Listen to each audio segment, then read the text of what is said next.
Þessi bíl keyrir ekki á gasi, hann bara með 18 túrbínur og hann 1600 og eitthvað pluss hestöfl.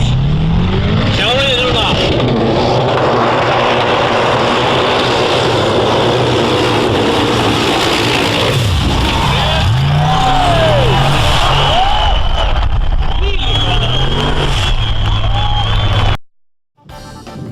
The weather can present traffic hazards.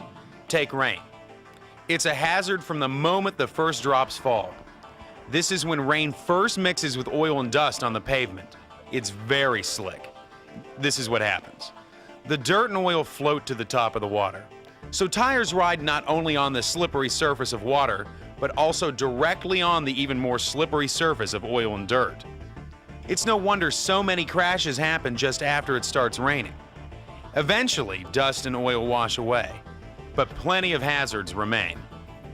Rain, especially heavy rain, limits your ability to see. It's hard for you to see what's going on, and it's hard for other people to see you. In addition to making it difficult to see, rain keeps roads slippery. Traction becomes a critical issue, and hydroplaning, a real danger. 3 main factors cause a car or truck to hydroplane: speed, tread depth, and water depth. The faster your car or truck goes, the more traction you lose on a wet surface. The more worn your tires are, and the shallower the tread, the more likely your car is to hydroplane. Even a thin layer of water can cause your car to lose traction. But as the water gets deeper, you lose traction sooner. It all happens in a space no bigger than the bottom of a size 9 shoe. Now picture this. It's a smooth roadway.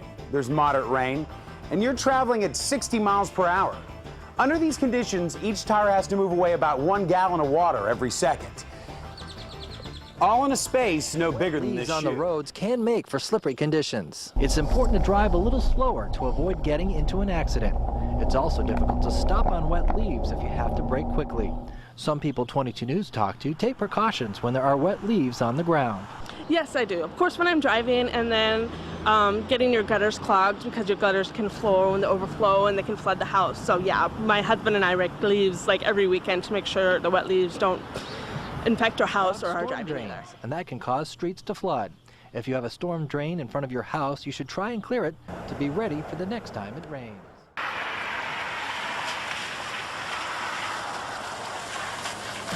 Portrayed in the previous videos, hydroplaning is a serious problem, and so is the leaves blocking storm drains. This is helping to provoke the problem. This is what my street looked like. One inspiration I got was seeing a Jeep drift around on the highway on a rainy day. It was terrifying. To rake the momentous amount of leaves off the street, I started at 4 and worked till 7. This is after all the leaves are cleaned up.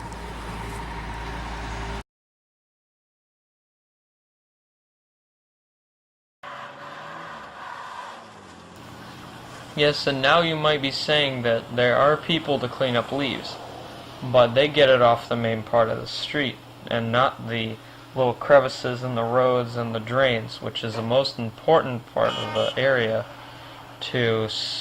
for drainage, and if we clean that out, then there should be a clear path for the water to flow out.